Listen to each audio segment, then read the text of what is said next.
post-trade deadline episode of the BS Podcast brought to you by SeatGeek. That's been our presenting sponsor since 1976. Basketball, NHL, music, wrestling, opera. My mom buys opera tickets on SeatGeek. She swears by the deals. There's got to be at least 3 people listening to this podcast who also like operas. Buy and sell your tickets in just 2 taps on your phone with SeatGeek. Everything fully guaranteed, and it's the best place to shop for tickets thanks to their revolutionary grading system. Check it out. Download the SeatGeek app today or go right to SeatGeek.com. I got to be honest. If you've been listening to this podcast for a while and you haven't gone to SeatGeek yet, you're hurting my feelings. Not as much as it hurt Chris Ryan's feelings when they traded Nerlens Noel yesterday, but almost as much. We're also brought to you by Rocket Mortgage by Quicken Loans. They bring the mortgage process into the 21st century. We're 17 years into the 21st century, so that makes sense. Do everything on your phone or tablet. If you're looking to refinance your mortgage or buy a home, check out Rocket Mortgage today at quickenloans.com/Bill Simmons, equal housing lender, licensed in all 50 states, NMLSconsumeraccess.org, number 3030. Again, quickenloans.com/Bill Simmons. And also, we're brought to you by TheRinger.com. That's where I wrote a post-trade deadline mailbag that at some point is going up today or this weekend. We had a disaster, which we'll talk about in a second with that column, thanks to my laptop. But I put up a bunch of podcasts this week. We had 2 BS podcasts, JJ Redick and Ben Thompson from Stratechery. Very happy with those. But then I also went on the Ringer NBA show to talk about the Boogie Cousins trade. I went on the Ringer NFL show to ask Mike Lombardi what was going to happen with NFL free agency. And I went on Bachelor Party. 6 pods in 1 week. It was a 6-podcast week, Chris Ryan. That's what the trade deadline does for me. So we have Kevin O'Connor, Chris Ryan, and my friend Joe House on the line. We're going to do a 4-man trade deadline podcast. But first, Eddie Vedder.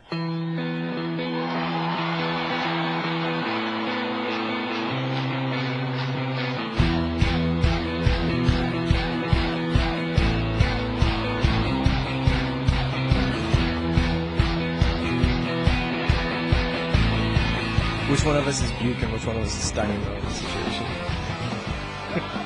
And then what does that make House? It's a lot of pressure for whoever's Buke. That's the wrong analogy. The proper way to think about this is as a delicious Cubano sandwich. Let's talk about some ingredients. It's lunchtime out here on the East Coast, Chris Ryan. You we ready got to your roll? roast pork, your glazed ham, delicious Swiss cheese, and I already know who's going to be the dill pickle. The dill pickle brings it all together and adds that little crunch.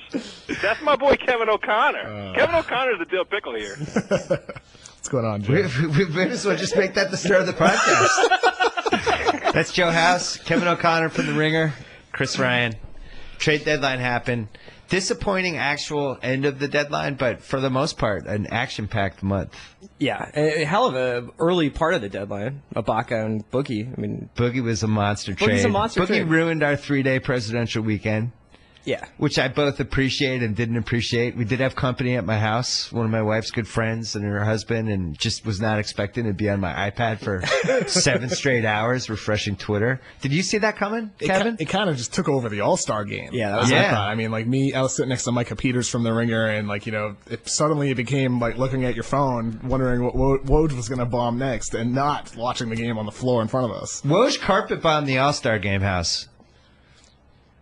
He was the only interesting thing about the All-Star game. I know. You know, the Boogie thing overshadowed what would have been the subplot of that All-Star game, which was how bad the All-Star game is. And there's Which is that it sucked? Yeah, well, you know, on the one hand, it's like, who cares? It's the All-Star game. But on the other hand, I don't understand why it has to be terrible. I don't understand why we've just completely given up on defense or any semblance of actual basketball play, but I guess that's a story for another time. You were there. It was horrible, right? Yeah, I mean, I thought all 3 nights were kind of horrible, really, in terms of the product on the floor. I like Steve Kerr's idea. You know, there needs to be some incentive for the players, whether it's charity or something like that, that incentivizes the players to play defense, because it's not fun at this point right now. What would you do, Chris Ryan? I can't think of anything you would do unless you were actually going to make it a worthwhile thing for the players. Like unless you financially incentivize it, I don't really know why would you go out there and you like risk twisting an ankle. I was thinking you make it 4 quarters. Each quarter is a fresh start. To win the quarter, and every quarter is worth like $5 million like a for the team. game. Yeah, it's almost like skin. And maybe it rolls over if it's a tie. And it's got to be, the answer has to be better than what we witnessed. It's too bad because I feel like until about 91, 92, the guys actually tried in the All-Star game, and it meant something, and it really meant like who was on the court at the end of the games and things like that. Anyway, Boogie Cousins, we've had a few days. The best theories I've heard about what happened on Sunday, one was that the trade was done before the All-Star game, and the NBA told them we can't announce it till after you're not ruining the All-Star game, which I actually do you believe that one? I mean, Boogie certainly doesn't believe that because he found out about that at the locker after the game, so he didn't have any idea. That was a super genuine reaction. But what if the teams agreed before the All-Star? Well, Vlade suggests otherwise because Vlade said he had a better deal 2 days prior to Sunday and that he didn't take it and he needed to take what he could get. Well, do you believe that story? I know generally the NBA likes to wait to hold trade calls on Mondays, right? So I do buy into that, but it did seem like, with the timing of everything, that they were still looking for better offers out there, despite the fact that Vivek Ranadive obviously loved Buddy Hield, and that's the guy he wanted. House, what do you think?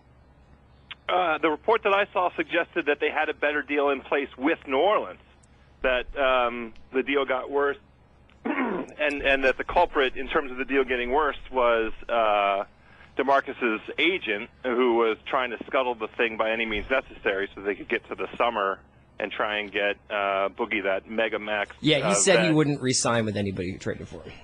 That was a Rick Bucher report.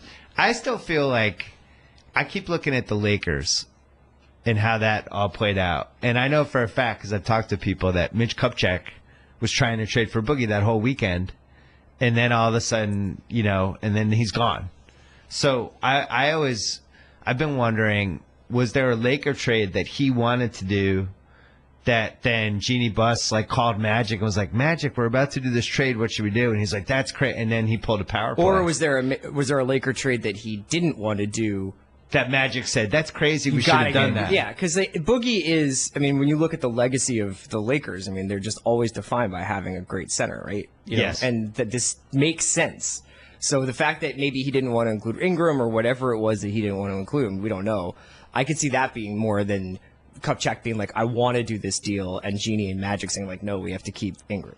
But they didn't have their first-round pick is the part I don't get. I think it's not a guaranteed pick. That's the issue for them, like in any trade. I know Jake Fisher from Sports Illustrated reported that the Lakers held out Ingram in Boogie talks, hoping to use him for Butler or Jordan, which kind of makes sense. But even then, they can't do that until the summer because they don't have their pick right now.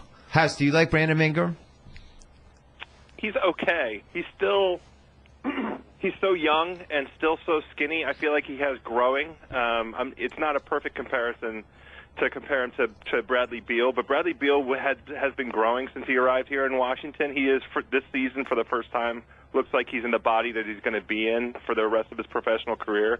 So I give Ingram kind of an incomplete right now. He's not physical enough to compete and be on the floor for 30 minutes a game. What's the deal with Duke guys coming into the league and not looking good? Duke guys coming into the league and not being physically right there yet. Now you're just trying to get Tate more involved in this podcast. That's good. Isn't that true though? Tate. Is that because I heard a rumor because they all go eat at the same place in North Carolina and it's not good for them.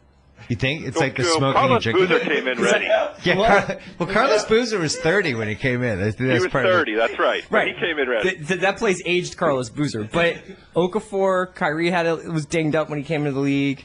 Jabari.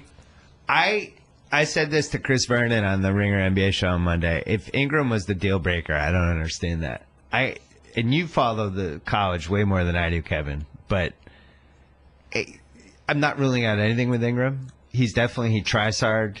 He seems like he could develop into something. I just haven't seen enough of the flashes yet.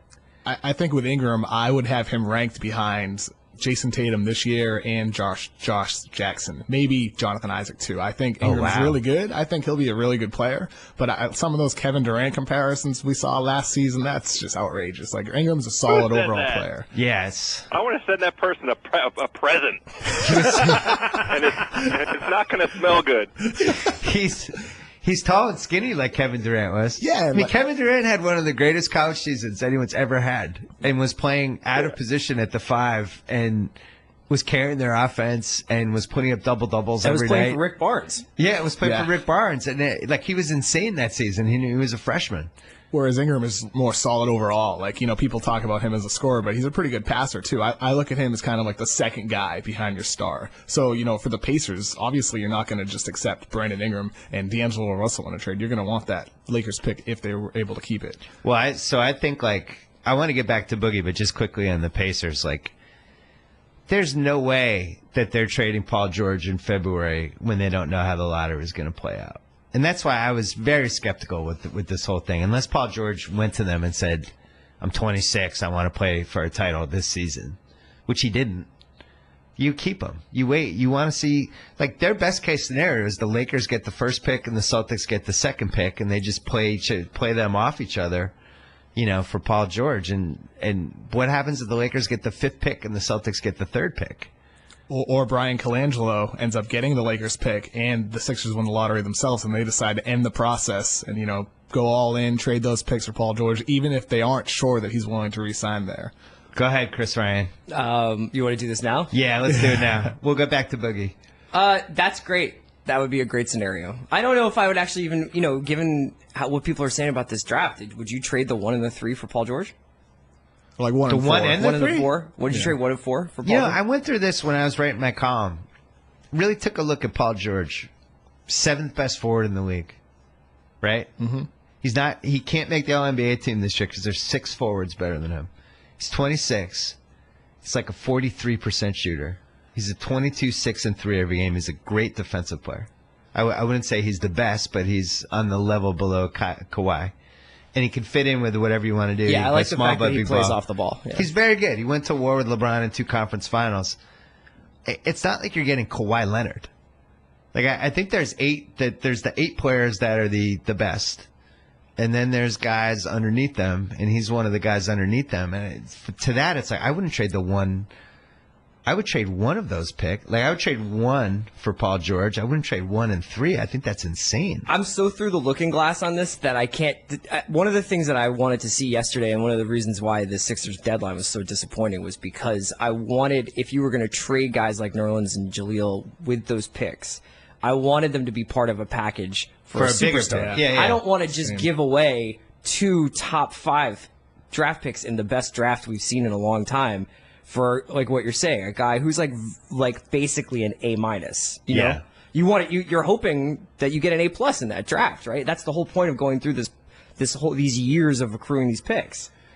House, what do you think? I think of it from the Pacers' point of view. They made the calculus that there's a no downside trial balloon to go ahead and floating out there the possibility that George could be available for the offer, just to see if something crazy materialized, because we have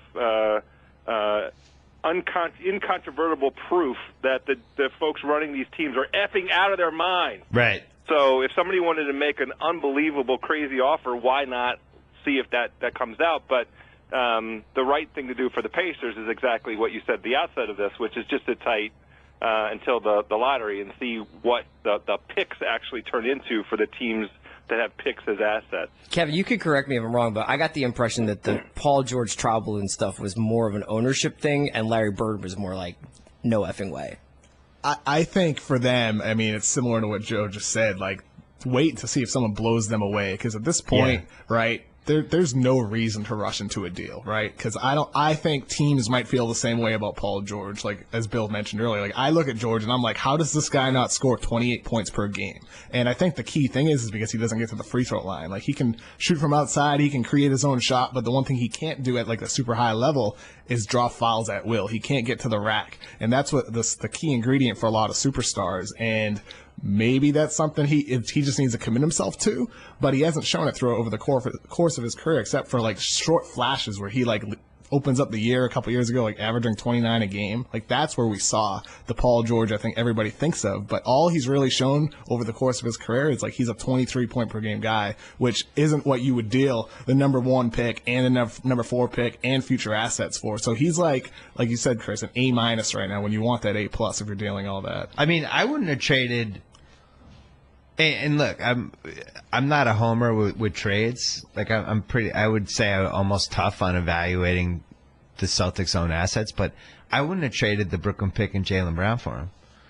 I would have traded the Brooklyn pick and Jay Crowder, because then it's like the upgrade from Jay Crowder to Paul George. I could make the finals. Like that's worth doing. And it's a 50% chance. It's a 46% chance I'm getting one of those top 2 anyway. This is the problem. The pick might be the 3rd or 4th pick. But isn't part of the issue with the Celtics, though, is the ticking clock on some of the guys like Crowder? I never buy. What ticking clock is there? In terms of having to pay them. Yeah, but here's the thing.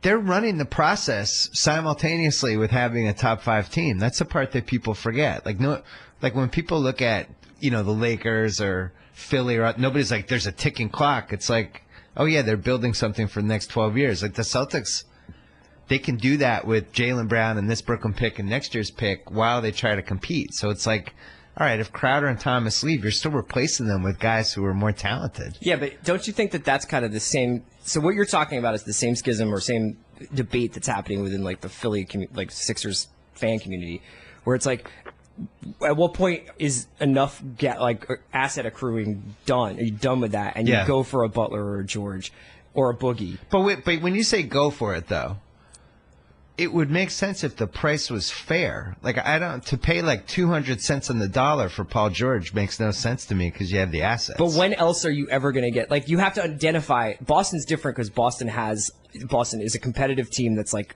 one player away from being in the finals. So the Sixers are years away. Maybe being in the finals. Right. But the Sixers are never going to get Who's going to be in the Boogie. finals, House?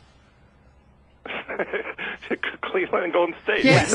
What is my team going to possibly do to crack Cleveland and Golden State in the finals? Like if they traded all these guys for Paul LeBron George in the knee. That's what. Yeah, go crack that's what we should do is get a in the hitman. back of his neck. Yeah, get a hitman. It's really all about the order of operations for the Celtics because, like, to your point, if the Celtics were to get Paul George, they're not on Cleveland's level, and they're definitely not on Golden State's level. They're maybe not even on the Spurs' level, for that matter. Well, especially if they gave up Smart and Bradley and Crowder in the trade. Like, that's ludicrous. So in a sense, the way I look at it is like, if they wait till summer, they can use their cap space to potentially sign a guy. If you bring in Gordon Hayward and then trade for the star afterwards, that's the best order of operations for the Celtics. Ultimately, there's no guarantees there either. It could turn out that they come up empty this offseason, and then the Celtics have a ton of young players in their roster, and then we're asking the question, should they rebuild? Should they be trading more guys away to get more? That could be the question, but I think it's all about the order of operations here for the Celtics, and they're banking on that. And you also have to look at like just what the history of trades are for good players, right? Like, would you trade for Chris Webber, House? Googs and 3 number ones, right? Right. 3 unprotected number ones. Kevin Love fetched Andrew Wiggins. Boogie fetched 40 cents in the dollar. Dwight Howard fetched a whole bunch of crap that actually looked good for a little while, but then turned out not to be as good. But, like, for the most part, nobody's been able to get 100 cents on the dollar for a guy they were trying to trade. I can't remember I think any instance of it. Teams wait too long, I think. Yeah, they usually wait too long or they go too soon. Darren Williams was probably the best example of a really good haul. Yeah. You know, they got Derek Favors. They end up with the 3rd pick. They got another first-rounder. Like, that's about as good as you're going to do. I liked what Denver got from Melo. That core wound up getting being really good regular season team under Carl. But did they get one All-NBA guy for Carmelo? No. Yeah, it's really hard to get an All-NBA guy for an All-NBA guy. This is what we're talking about with George, too. It's just like even if you get an All-NBA guy, it still might not be enough. You know what I mean? Like Denver's had a better record without Melo than Melo's had with the Knicks. Yeah. Like, put it this way. If the Spurs said we're ready to trade Kawhi, they never would. I'd be like, all right, Jaylen Brown, Brooklyn pick. I might even give you my next Brooklyn pick. I might just go all in because now I have one. Now I have a guy that could be the best guy in the finals. But Paul George is not. You have the guy that makes LeBron shudder when he sees him come on the floor. Right, but So, like, I can't believe you're even one you would deal that deal. Like, you would have to do that deal. Isn't the Kawhi. whole point to get Kawhi? Yeah. Yeah. But my point is, Paul George is not Kawhi. I actually think do you think Jimmy Butler's better than Paul George right now as an asset? I do. My hands up. I do too. Yeah. I think at the beginning of the season I would have said Paul George, but Jimmy Butler's made strides this I year. think Jimmy Butler and Isaiah would drive each other crazy. That's a kind of a thing that I agree with.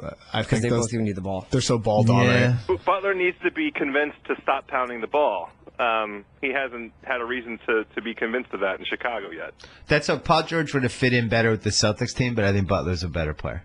I agree with that. And I actually think Butler can still get better. Whereas I'm not sure agree. what Paul George is going to do at this point to get better unless his three-point shooting because he's not guys don't start going to the line more as they hit their late 20s. They are what they are at that point, but they can get better shooters. With Jimmy Butler, he's improved as a shooter too. Like over the years, he's still only like a 36% spot-up three-point shooter, and that's average. But at the same time, considering his ability to get to the line, I think he more than makes up for it in terms of that. And plus, Butler's a better defender than George too. Yeah, one of the things I like about Butler is he'll be like, "I got this guy."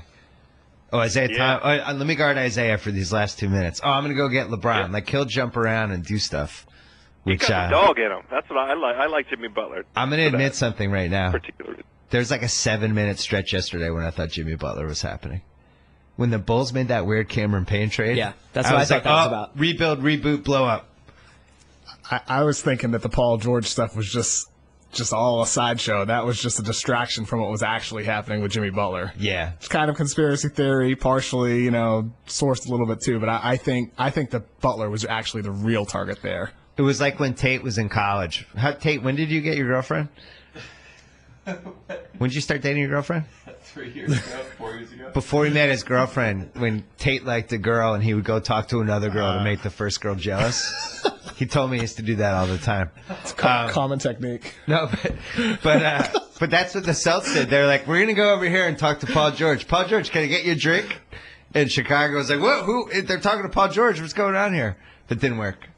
I think the thing I'll take away from this deadline is just like, we look at these things and we look at them in vacuums, we put them in the trade machine and we have these arguments, but then you get into the actual personalities of the people running these teams and like logic kind of goes out the window. Well, and everyone's more attached to their person. In the Michael Lewis book, there's this great chapter about Daryl Morey, the new Michael Lewis book. And one of the pieces is about when you get too attached to your own players and stripping away like the attachment to just looking at it logically. So it was about like the Kyle Lowry trade, which they were going to trade him for this really nice lottery protected pick, and they were afraid to trade him. And then they flipped it around, and somebody in the room said, well, if we had that pick, would we trade it for Kyle Lowry? And everybody in the room was like, no way, we'd keep the pick. And then they were like, well, why wouldn't we do this trade? And it was just like they flipped it around. And that exercise, I wonder if that would happen sometimes. Like if the Bulls had Jaylen Brown in the Brooklyn pick, they wouldn't trade it for Jimmy Butler because they're not going anywhere anyway. But if they'd flipped it around correctly, I would have done that too.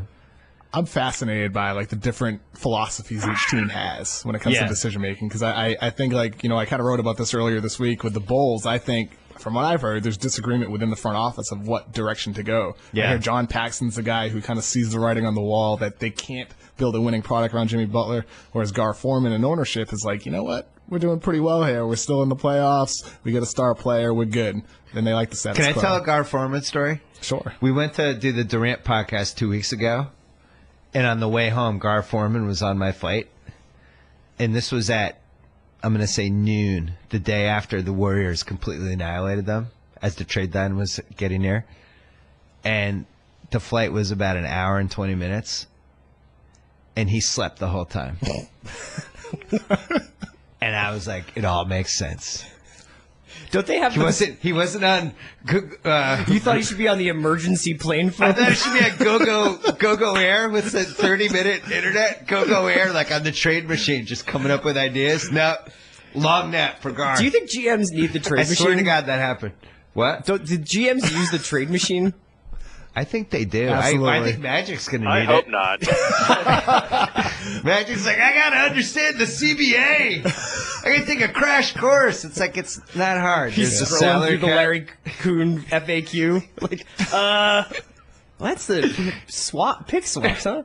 Magic's wife's like, do you want to go see John Wick 2 today? And Magic's going, I can't. I'm on page 25 of the Larry Kuhn fact. House. Yes. You root for one of the worst GMs in the league, Ernie Grunfeld. Are we sure about that? And yet he's done an okay job the last couple of years. Do you want to apologize to Ernie? Well, first of all, I don't root for the GM. I root for a team that happens to have a GM, the longest tenured GM without a title on his resume. So congratulations for that longevity. I have absolutely no problem, and I've said it in each instance lately, where the team has flipped picks into sort of veteran talent because they have to do something to build around the two young kids, Beal and Wall, to let them realize their full potential. So no complaints whatsoever with flipping the one pick in 2017 for Bogbo. As long as Bogbo comes and continues to shoot well. What's going on right the now? Almost Bullets still need a backup point guard, because I don't know if you guys have watched Trey Burks at all. Yeah, it's hard to believe he's not in the D League. I mean, it's really hard to believe when he's still in the NBA. I'm fine with the B- move that EG made here. It's even harder to believe that once upon a time I criticized the Trey Burke draft day trade where they got didn't they get 2 first rounders for him? Something around a lot. Shabazz and Dang. That's why it's so hard to judge trades like the second they happen, especially the draft. I thought Trey Burke was going to be good. Something happened to him. I think guys lose their confidence sometimes. He's a completely different player than he was in college. We've talked about this before, about college heroes who then are forced into role player positions, and it's really difficult for them. They can't do it. He was awesome at Michigan. And for point guards, it's hard for them to transition to the NBA sometimes too. I mean, look at Chris Dunn this year. It looks terrible. Right. But 5 years from now, I mean, we'll see how he looks. It just takes a long time for guards to develop. If Trey Burke just flat out doesn't look good though, anyway. Right. And if Chris Dunn was good this year, that's somebody in Sacramento might have jumped on Dunn in a lottery pick, and the Pekovic contract for Boogie is a better trade than what they got from New Orleans. But Chris Dunn's been so bad, you can't. And Vivek just loved Buddy Hield anyway, and I think that was the difficulty for Vlade Divac, is finding a deal that could surpass the Hield offer in Vivek's mind, and I think that's why they're asking for outrageous offers. The Hield That's the funniest thing I heard this week. I mean, at the same time, aren't we all rooting for Buddy Hield to be really good and for the Kings to have a renaissance and for Vivek to be vindicated? I think would be one of the most fun outcomes of this season. Vivek knew all along. He saw something in Buddy Hield nobody else saw. I mean, you know what? Jaeger's done a lot with a little. He even worked some miracles last year, and it might take the Pelicans a little while to figure out how to play Boogie and AD together. They also have a pretty poor roster. I was watching them last night. That was not encouraging. But I know it's the first game. But it's just when you see who they bring out there, you're like, Tim Frazier. Okay. I had a mailbag question about whether New Orleans had a puncher's chance against Golden State because they're two big guys. It was that's fine. Those guys could get 70 points and 40 rebounds every playoff game. The rest of their lineup is going to get completely annihilated. It's one of the biggest. Their perimeter guys versus Golden State's perimeter guys is one of the biggest mismatches. They just signed Jarrett Jack. Oh, they just signed Jarrett Jack, House. He's alive? He's alive. House, remember in college when we played with Al Sabloni and he would get mad when he didn't get the ball? Yeah, Big Al shouldn't have gotten the ball more than he did. No, he got the ball exactly the right amount. Right, but we all liked him. He would fly off the handle, but we were, it was fine. I think Boogie was the kind of negative version of that. I think he was got just the ball every time he needed it. I know, but no problem getting. But remember, Al would yell at me if I didn't pass it to him. I think that Boogie did all that stuff, on and off the court, and I think it wore those guys down. And now I think the Kings are probably like, this is great. They're just walking around oh man, they just waited too long to do it. With all of that, if you have that knowledge, though, if you know that's the situation, as you approach the season, it's October, why aren't you doing something then when you still have a modicum of leverage? Like, what is the point? The only logic I can come up with for the Kings' disaster, the utter catastrophe that they've perpetrated upon their fan base, is they wanted to see whether or not they had a legit shot at making the playoffs this year. That's the only rational explanation for why you would go 50 games with Boogie and then run yourself directly into the trade deadline, knowing all along that there's no way you're going to hold on to him into the summer and risk, that extension negotiation. You know what I heard, though? Not getting anything for him. I'm sure you've heard this, and I think a couple of people have written about it. It really does seem like there was like a 24-hour window where they finally broke Vivek down. And Vivek's like, all right, fine. Try to see what you can get. And Vlad was just like, I'm making it. And just was like, going to make the deal before he changed his mind. Yeah. I literally think that's the case. It's like when you go to buy a car and you go in and they don't want to let you leave until you commit to buying the car. That's what Vlad was like. He was probably mobilized. Everyone, we have 7 hours. Vivek's going to change. He's going to wake up soon from his nap. There's we got to also do this now. All these things where it's like you just wonder what else was happening. That's what I'm so fascinated by with the Okafor Noel situation. It's just like, what did they? Colangelo came out today and said that this was the best deal available that he could make at the time being, and that basically, I mean, the understanding being that they had no interest in getting into the restricted free agent game with Noel, but like. This is just so mind-boggling how we wound up not having the clearly better NBA player on our team. Honestly, also, and people have been talking about this all day, there's no guarantee that Embiid's going to be able to play more than 45, 50 games a season. So Noel's pretty good Embiid insurance. 45 is high. Yeah. You could have said 20 there, and I would have nodded. Right. So, Chris, I have a question for you, though. Why wouldn't they enter the summer and get into the RFA period with Noel? Why not? Great question. I have no idea. I just don't think Colangelo liked him. Yeah. I just don't think the feeling's mutual. Yeah, I know. Well, what are the and the Sixers? Philly fan base pays the price. He's going to go nuts in Dallas. Thank you, Brian. He's going to be so good on Dallas. I was dying for the Celtics to get him. For the season? You could have told me that not only did he vote for Trump, but he had a Trump bumper sticker on his Jeep and was going to rallies and the whole thing and did all this offense. I would have been like, can you be like Tom Brady? Just like Tom Brady? That's fine. I deserve that. But I just think he's going to be really good on the right team. I could see him being. I agree with you. I could see him being awesome on Dallas. It's a great fit. The thing with Noel that when you watch him, it was just like clearly he's just on the wrong team. But like, so good at screen and rolls, so active around the rim, like Awesome not just in protecting transition. the rim, but like flying out, deflecting balls and all this stuff. Great on transition. I just wanted to see him on a good team, and I kept watching him, thinking like, man, him and Isaiah Thomas on the high screen. I would get a boner. I'm not kidding. I understand. Not like a full one, but like a half one. I hate the Celtics, but I understand that boner. Yeah. And now he's on Dallas. He's going to do it with Yogi Ferrell. I know. Who might be good. Where'd you have Yogi Ferrell, Connor? Probably like 40, 50, something like that. Like borderline undrafted. So, I mean, that's kind of what happened with him. You didn't think he was going to be an all-NBA point guard? Oh, hell no. I don't think Yogi Ferrell thought he was going to be an all-NBA point guard. Tate's really upset about this. What? Tate hates Indiana. It's the only thing worse would be if I think with Nerlens Noel, right? I think Colangelo should have made a deal before the season. They could have done better then, but I think with Noel, like, would you really want to pay him like close to a max contract with his injury history and little rumblings about his party habits? Yeah, I mean, you should have taken it to RFA, the restricted free agency. I agree, but maybe there is the other side of it where they're like, let's just do this now, which they should have done before the season, to allow more playing time for the other guys in their team. That was the whole point of doing it before the year. Yeah. Get guys like Rashawn Holmes playing time because he's a good player, and I think he could become like a contributor to that team. And now they open up that time, but it's still a bad deal. And we still have Okafor. Yeah, which is ridiculous. They should have traded him before Kev, the year too.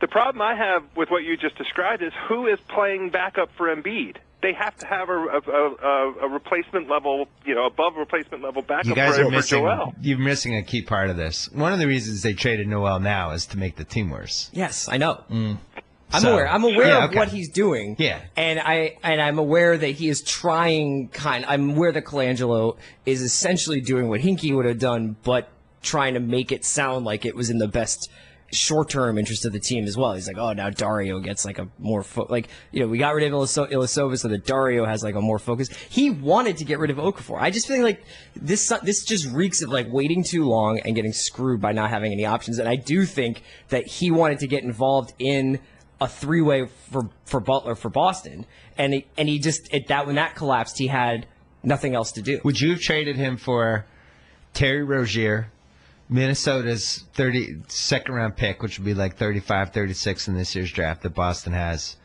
and a conditional 2018 first round pick that's top 22 protected versus the deal you got? No. What if I gave you the 2018 first? Unprotected. Yeah. The Boston one. I guess so. Terry Rozier in the 2018 first. I honestly couldn't tell you like what Terry Rozier does on any given night. Isn't that more than what Dallas offered? Yeah, definitely. It just comes down The to top Justin 18 Anderson versus pick. Terry Rozier. Yeah, I guess right? is it Justin Anderson? Because the Dallas, that's not going to be. They're not going to get that pick. It's going to be 2 second rounds. I know. That's what. That's also offensive that they came out and even bothered to try and sell it as a first round pick. Colangelo called it draft compensation today. Yeah, So they probably read the bash. I'm back to bullshit city. This is like I preferred Hinkie not talking and then talking about like birds and Warren Buffett than having Colangelo give it like every 3-month update where it's just like we're just gonna no. It's like I'd rather have the eccentricity than have this. House, this will cheer you up. You spent a lot of money on expensive takeout, I know. I do it. You could just sign up with Blue Apron. Oh. I keep telling you to do that. For less than $10 per meal, Blue Apron will deliver you all the fresh ingredients you need for a delicious home-cooked meal. They have the highest standards for ingredients. They built a community of home chefs that has no rival. Here's some of the meals available in February. Ooh, that's my favorite part. On Blue Apron, I know. I really love doing the Blue Apron reads with you. Here's some of the meals, House. Cashew chicken stir-fry with tango mandarins and jasmine rice. Oh, wonderful. Udon noodle soup with miso and soft-boiled eggs. No? Yes, udon. Yeah, you like udon noodle soup. I love udon. Roasted pork with apple, walnut, and farro salad. You definitely eat that. I've seen you eat pork.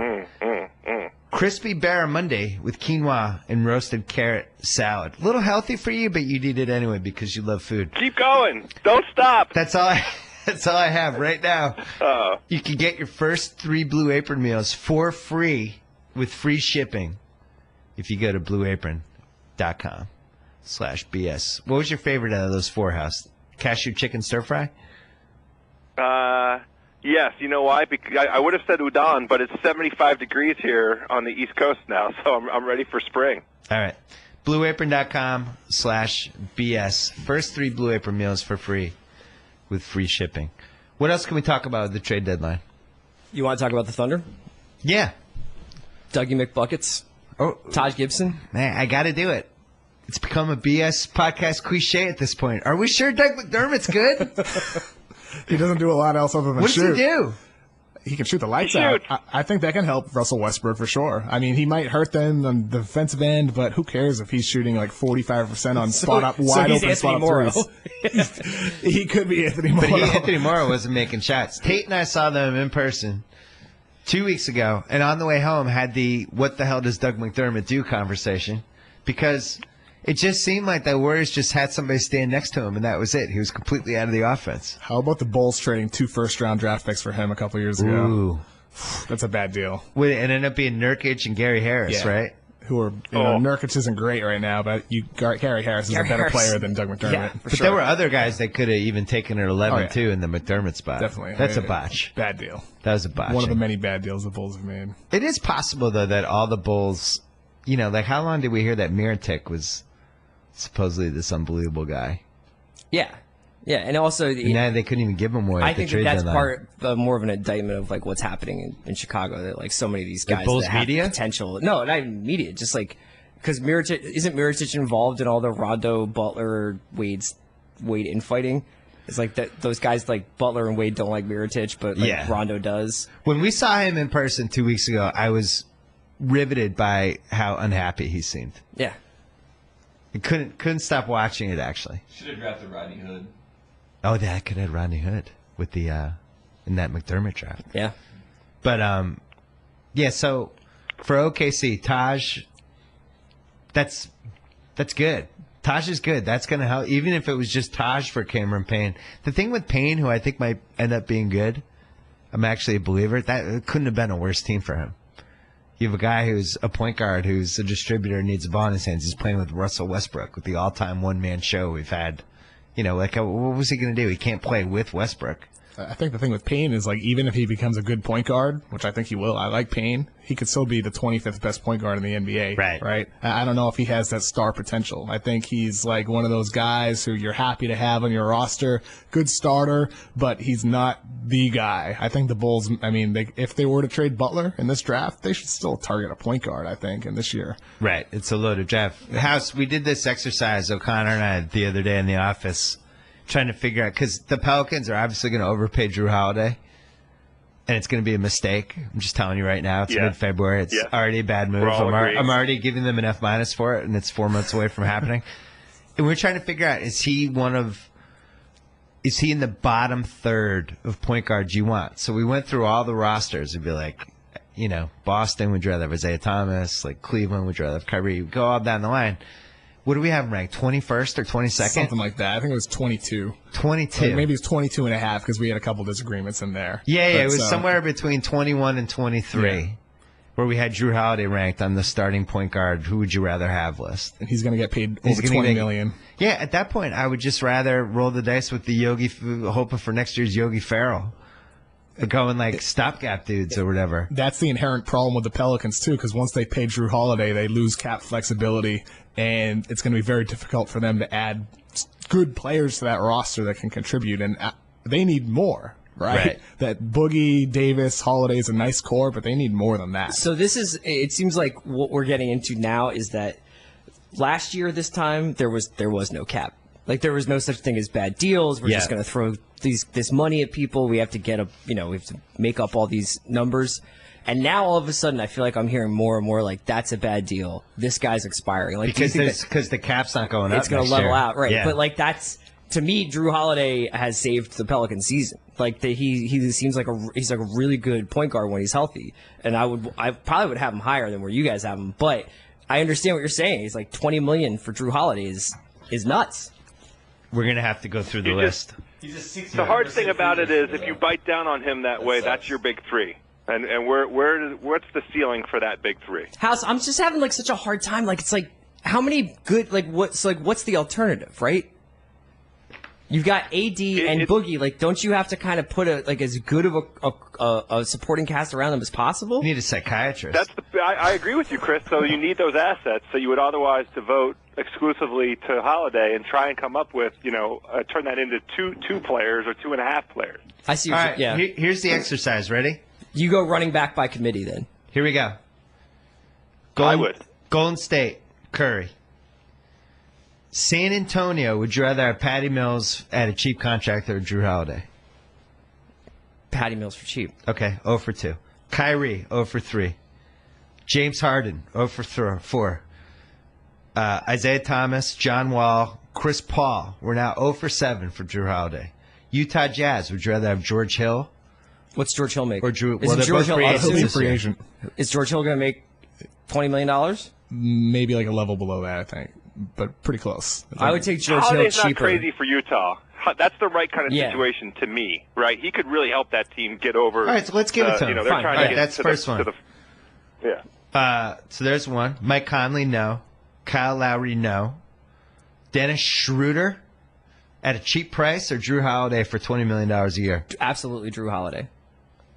I agree. I'd rather Holiday as well. Okay, I'm not so a there's Schroeder two. guy. Russell Westbrook, Jeff Teague. Push. I'd rather Holiday. I would rather Holiday also. And Teague's going to be All right, free agent. let's get to them. There's 3. They're going to look like. Chicago Bulls, yes, there's 4. Detroit Pistons, Jrue Holiday. 5. Giannis. That's not fair. He's a point guard.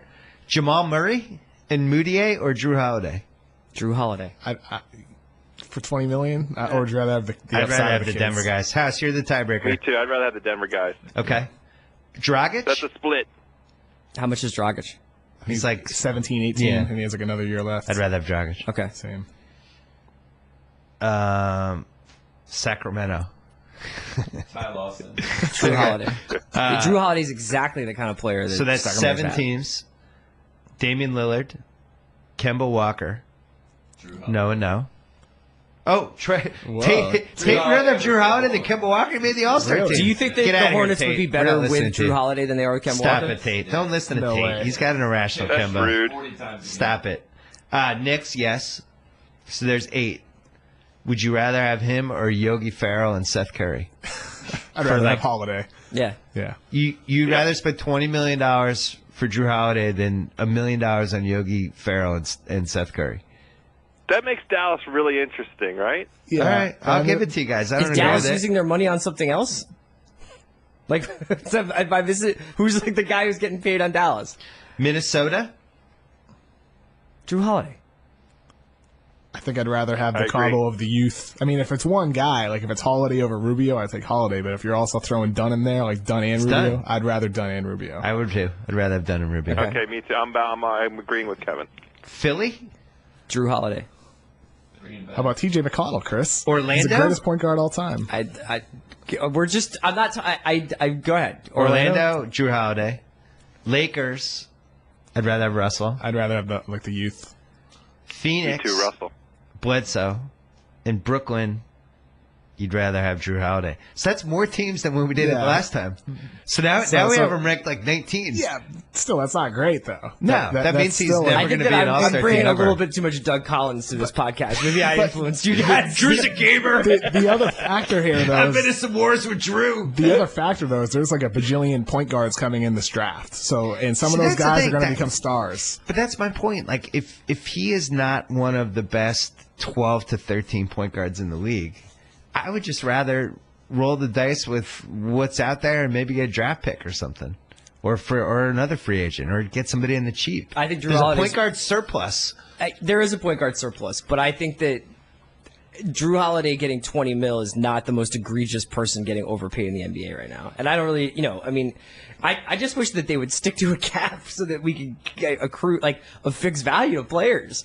All right, for the record, Jrue Holiday's last 4 seasons: 34 games, 40 games, 65 games, and playing a full year this year. He is basically 15. Well, he missed the first part of the season. He's 15 and 7 every game. He's a okay 3-point shooter, not great. He's around 37, 38%. He does not really get to the free throw line. He does not rebound at an above average rate. I don't know. I don't see it. I would not want to pay him $20 million. I don't want to pay $20 million for somebody who's not an all-star. He's Are an we sure excellent defender, gonna, though. he's going to get that kind of Huh? money? He's an excellent defender, though. Okay. So, I mean, that's something that's hard to look at with the stats. Fair point. I think Holiday, look, the Pelicans are in a spot they have to pay him. I mean, you can't let Jrue Holiday walk because they don't have any Why? alternatives. They don't have. Who are Who's they going to signing get? him? Well, but the Celtics are in this conundrum, right, a little bit, because people are like, oh, they overpaid Al Horford. Al Horford does a lot of good things at a really high level. And the stats, I don't think, totally reflect all the stuff he does. Maybe Jrue Holiday, maybe the defensive stats. Well, I think that's why if you're the Pelicans, you're better off. You're in a spot where you have to re-sign Holiday because you don't have alternatives. And then, if you do miss the playoffs and you get lucky, you win the lottery, and you somehow manage to keep your pick, you get another top player too. Whereas if you do make the playoffs, you get no chance, and the drop falls off after the top 10 guys because they need more, and they don't have the cap flexibility to add more through free agency, and they probably don't have the asset flexibility to do it through trade. So the best case scenario is for the Pelicans to somehow get lucky in the lottery and manage to add another guy that they need because that's their only path to getting him. That would only be if the league rigged the lottery. Yes. Like they did for Derrick Rose that year. Yeah. What would you to save basketball in New What's Orleans? the over-under for rigged lotteries, do you think? Like 3? 7.5? Oh, yeah. You're higher than me. Yeah. I'm always suspicious of the lottery.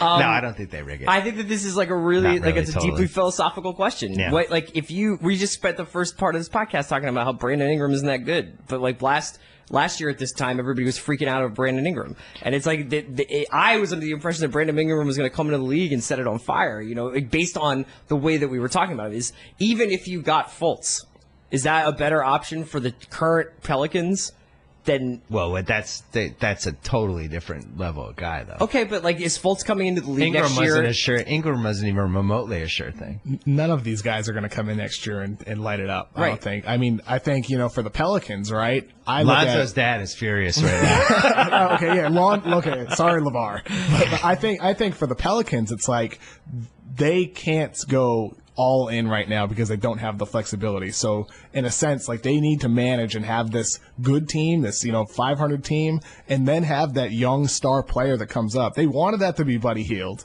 and obviously they got him for a star. But if they get another guy somehow, being able to get lucky in the lottery and keep that pick, that's the guy in 3 years when it comes time where Davis's contract is coming up, where you already have Boogie locked up, where then it's like, okay, now we're looking good. We have our big three. It could be, it could be Fultz. It could be Lonzo Ball. Or it could be one of the forwards, too, for that matter. Or trade Boogie this summer.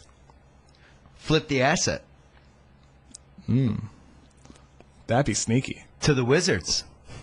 House, you still awake? Still in play. I mean, some of you on the pod earlier this week, I think with Verno, talked about Beal you were just going running through each team and saying whether or not teams would do deals. I would have done Beal for Boogie. I would have done that immediately, and I would have done it straight up.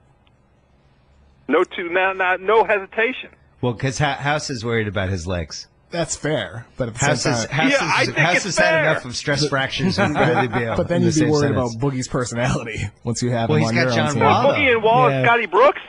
That's a love affair. House's 180 on Scotty Brooks has been one of the highlights of my NBA Scott Brooks season. made Kelly Oubre into a real thing. That guy should get Coach of the Year. And Otto Porter. Otto Porter's going to get a max. It's not my 180, by the way. I had an open mind. You're the one. And before the season started, I gave the Washington professional basketball team the benefit of the doubt at exceeding the over-under and exceeding the Randy Whitman, ceiling. And here we are.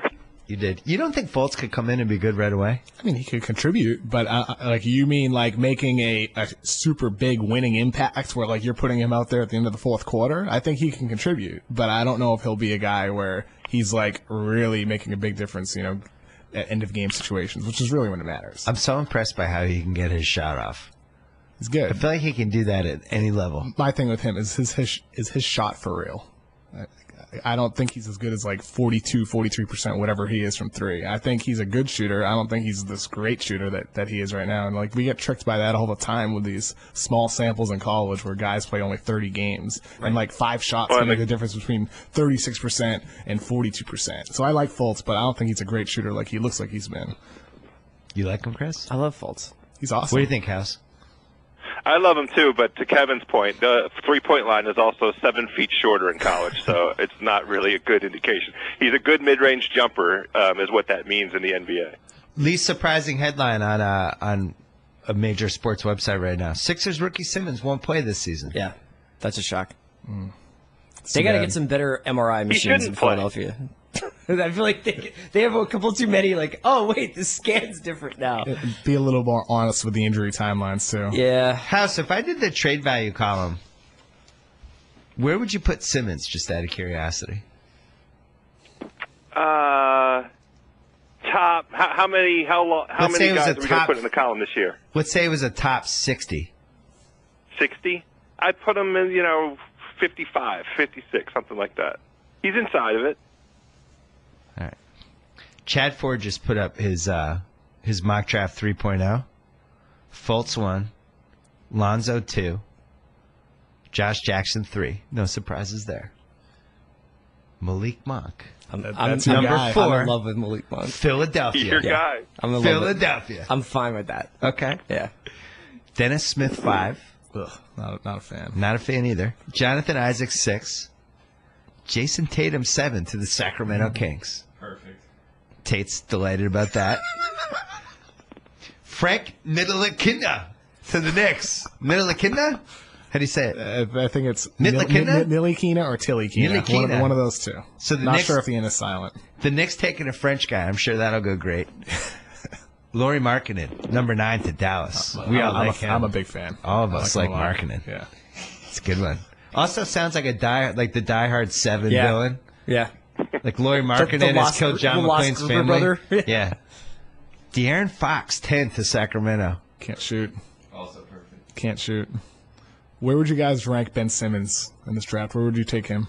Harry Giles, 11. I put Ben Simmons in the top 3. There is no effing way Harry Giles goes 11. I think maybe 3 or 4. Yeah, Kevin, so what are the odds Harry Giles goes in the top 11? I'm going to go with 0. I think if there's a team where they're thinking to themselves, like, we hate everybody after this top group, then maybe you take a shot at him. So he's the Thon Maker of this year's draft? Yeah, sure. Okay. I think my question with Harry Giles is he like when he was the number 1 high school recruit, was he as like spectacular as we all thought he was? Because I mean, he's not a good shooter from the outside, and we know how valuable that is with big men in today's NBA. Not a good free throw shooter. So it's like good defender, can protect the rim, can switch pick and rolls, and he's athletic. And he can pass the ball a little bit too. But at the same time, it's like shooting is really, really, really important for big men in today's NBA. And he hasn't had that skill, and he hasn't flashed it yet. Who are you in love with right now? If you get Tate, Bam's not in Chad's top 30. That's just House, do you like Bam in Kentucky? Incomplete. I've only seen flashes, and Tate I and haven't I like sat down Bam. and We're started in the studying college basketball bandwagon. yet. Tate and I are in the top 2 in the Bam bandwagon. You guys should watch Justin Patton from Creighton. I like him a lot. Okay. Really raw, big man. Can do a lot of things well. Can shoot the ball. Kevin Good loved defense. Brogdon last year. Yeah, I'm high on Brogdon. Give me a couple other sleepers to check out. I talked to Brogdon at the Combine last year, and You did? you know, it's like, how are you not ranked in top 25 for everybody? And he's like, I don't know either. I'm going to come in right away and make an impact. Because he's like, I know my role, I know what I'm good at. I'm not going to step outside of that. And that's exactly what we've seen. But other sleepers this year. Yeah. I mean, I still love OG Anunoby from Indiana. And if he were to come out, despite the torn ACL, like, he's a guy I'd gamble on in, like, the middle of the first round, despite that. Because, look, I mean, I have a type where I always fall in love with these forwards who are super athletic and can defend but can't shoot. Yeah. And Anunoby kind of falls into that like, category. do you think we can teach him to shoot? Well, the teams can teach him to shoot? Yeah, I just think everything you hear about him is he's a good kid, like a hard worker. So those are 2 perfect ingredients for someone to improve their shot. But at the same time, not every team has a shooting coach. How are you feeling about Lonzo right now? I'm loving Lonzo, man. I think his basketball IQ is just unbelievable. The only flaw is his dad and how he talks him up as the next better than Stephen Curry. Would you take Lonzo or Fultz if you were the Celtics and you got the number 1 pick? If I were the Celtics, I think I'd rather Fultz, just because I think his ability to I just think he's more versatile on both ends of the floor. I think you can use him in either role, whereas Lonzo Ball, I mean, in both situations, though, really, how does that impact Isaiah Thomas? Like, would he be happy with, like, a team drafting a point guard? I think Lonzo makes more sense for the Celtics if he you're can going to build around Isaiah. Better shooter? Well, better shooter, but also can go anywhere. You just tell him to do whatever. Lonzo, go over there. Lonzo, handle the ball. Lonzo, play small forward. Like, he'll do anything. What was your question, House? I have a question for Kevin about Lonzo's shooting stroke, and I'm going to make a ridiculous analogy here.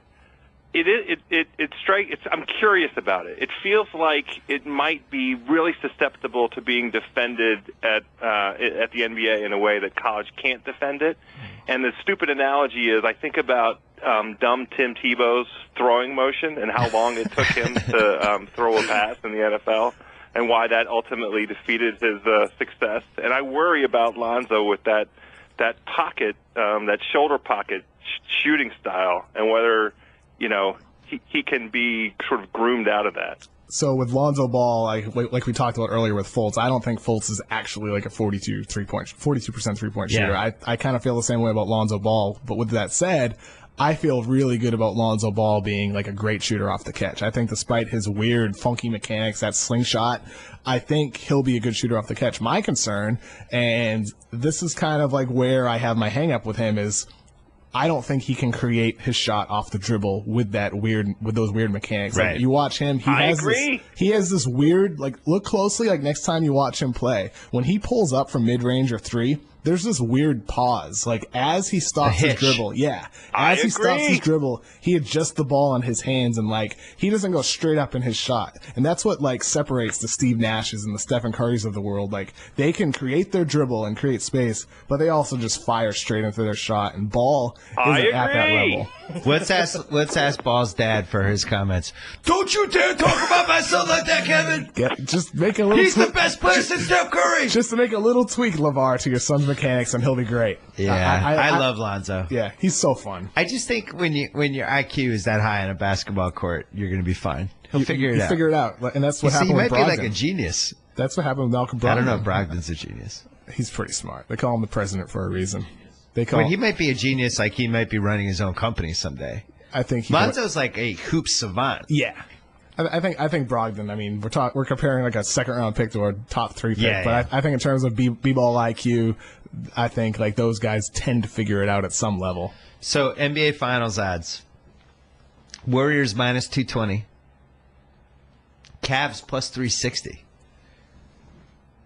San Antonio, what do you think their odds are, House? Plus 525. 10 to 1. 5 to 1. 10 to 1. 10 to 1. Wow. Celtics. 10 to 1. Celtics, your 4th best odds, 30 to 1. Houston, your 5th best odds, 40 to 1. Clippers, 50 to 1. Raptors, Wizards, 60 to 1. 60 to 1. I don't know. That seems high for the Wiz. I think the Raptors and the Wizards are kind of tasty there. I'm just glad we're in the conversation. Yeah, so we didn't talk about Ibaka and PJ Tucker. I feel like you really have to be a diehard league pass psychopath to even have an opinion on PJ Tucker. I was waiting to see where he would go. He's the kind of guy I could see in a series going at LeBron, getting in it, like annoying him, frustrating him, starting a thing, pushing this guy. Like, he's kind of perfect. And I like Ibaka on that team, too. I'm really interested to see what they're going to look like. What do you think, Kevin? I like Tucker, too, especially for the price they got him. Yeah. I think PJ Tucker, like, that's what you're getting him for. I don't think he's a good shooter. You know, he's like 34, 35%, and he doesn't do a lot else offensively, but what he can do is switch on defense. He's versatile. He's hard-nosed on defense. He's just a great energy guy. And those are important in the playoffs. I love it. I love the two moves because I feel like it's Masai putting pressure on Cleveland. Like, you can't sleep through the playoffs. Right. We're showing up. What'd you think, House? Yeah, I gave Toronto the highest grade for the trade deadline in my own internal rankings. And I really fear Toronto. Maybe not. They don't have enough time to win enough games to grab the 2 seed. But I think they're the most legitimate threat to Cleveland. They're now, to me, at least by roster construction, ahead of both Washington and Boston. So the Celtics, Cleveland has 40 wins. Celtics have 37. Washington has 34. Toronto has 33. So you need to stay ahead of Toronto. You want to play the Celtics in round 2, right? I mean, that's a no-brainer. Oh, my God, yeah. Oh, man. And it's a bad matchup for us. Like, that'll also just be so fun. That'll be great. Can everybody wear all black the entire time? Like 10 guys in all black. House, do you think that'll affect our friendship? We've never had our teams go against each other in really anything.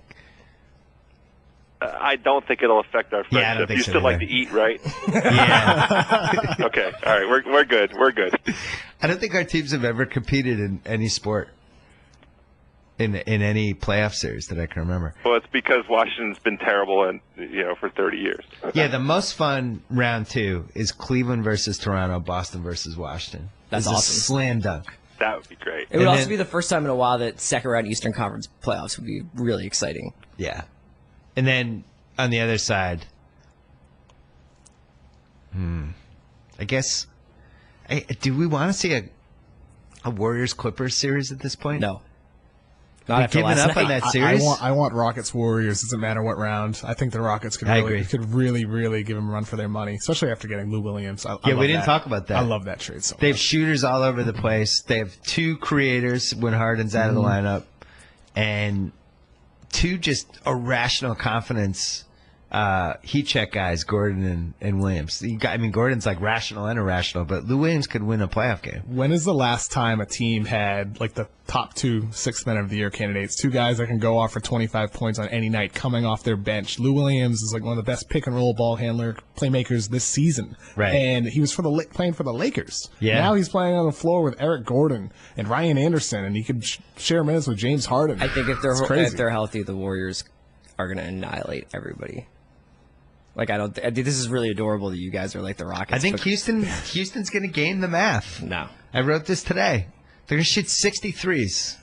They're going to hope Harden has one game where he goes for like 58 or some crazy thing and he wins. And then the other ones are just going to hope they go like 25 for 60 from 3. They shot 50 last night. Did you see that? I did. Yeah. Against the Pelicans. And D'Antoni said he wants to shoot 53s per game, like the rest of the season. He wants that to be their average. If I'm the Warriors, and I know I'm going to make the finals unless something funky happens.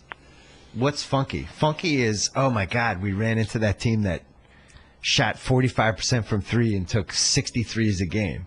Like, we couldn't compete with the math. That's the only way they're going to lose. Couldn't they compete with that math really easily? They could, but they'd have to make shots, you know? I don't know. I think what you're saying is if Golden State has one of those cold streaks, right? Yeah. And then Houston just happens to catch fire at that time. Like, that's just circumstantial, right? I'm more optimistic than you are. I'm not optimistic at all. How many games will the Warriors beat the Rockets, and Chris? 5. I think Hillary has the selection, says Chris Ryan. Hillary didn't have KD and The 2016 finals is over, said Chris Ryan. Probably could have beat Trump. Turn the TV off. The Falcons are up 25, said Chris Ryan. Okay.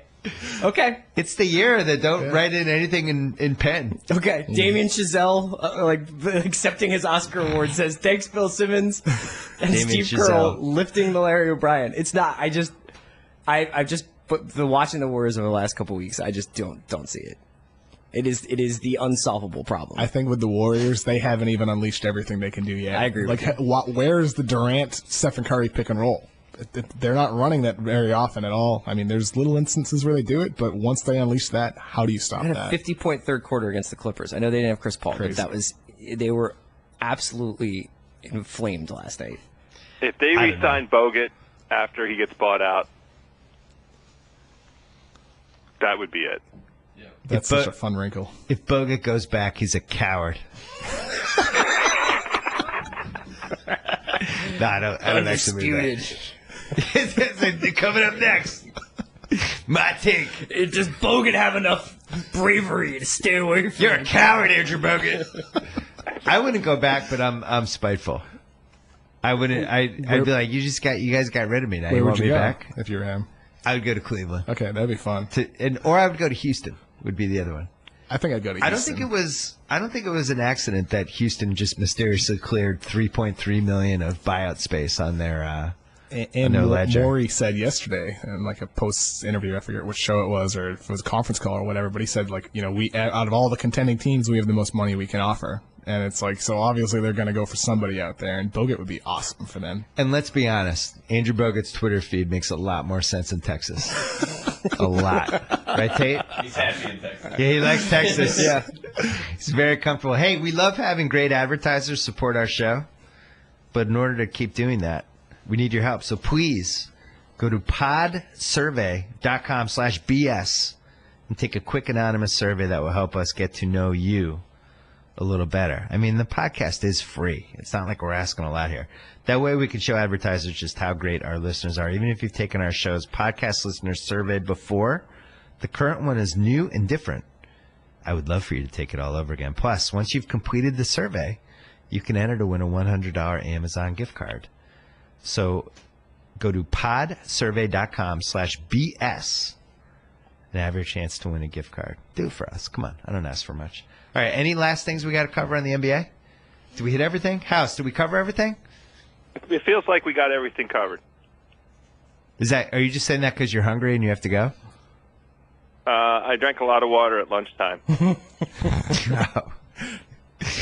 Before you go, will you tell us what's going to happen with Tiger Woods in 2017? Because yet again, I have Tiger Woods blue balls. I would get some ice I believe they're going to stay very blue for the balance of this season. I don't have high hopes for him. He might come out and play 2 or 3 times. I don't think he's going to complete 4 rounds of golf this season. It seems like he's not physically able to do so. This latest back setback, I believe, to be much more dramatic than what he and his camp have revealed. He was not able to show up to a press conference that would benefit his own new corporation and the charity in L.A. That backstopped the tournament at Riviera. So I think it's best to have the absolute lowest expectations possible for Tiger for the balance of 2017.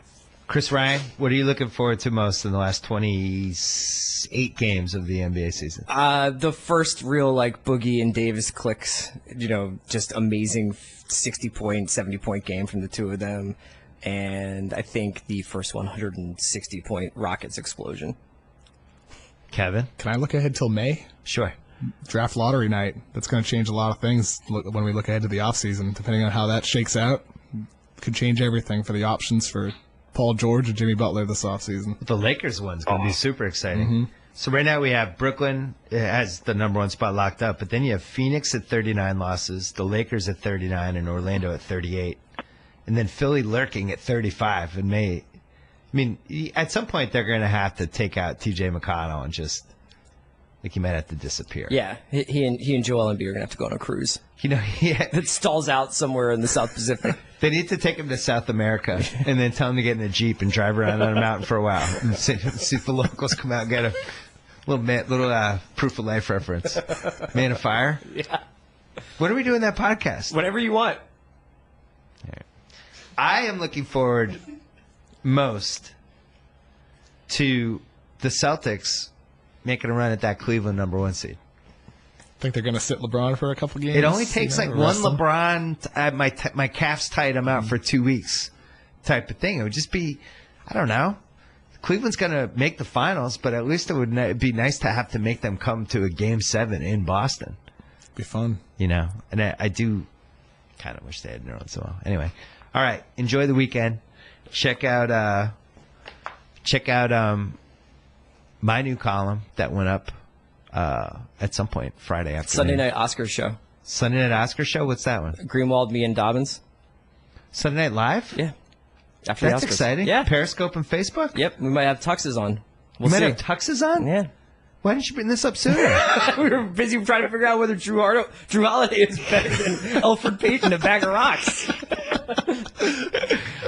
Go check out all of our old podcasts. Don't forget to check out SeatGeek. Download the free SeatGeek app or go to SeatGeek.com. And good luck to my friend Jimmy Kimmel, who's hosting the Oscars in front of an audience of about $110 million. Or 100 million, 10 million. How many people watch the Oscars? 100 million? Whatever you say. All he needs is one Donald Trump tweet within the first 40 minutes, and he's off. I think that's past his bedtime. He's off. You think so? Yeah. Well, the person controlling Donald Trump's Twitter account, just one tweet to get the ball rolling. Anyway, enjoy the weekend, and we'll be back next week on the BS Podcast.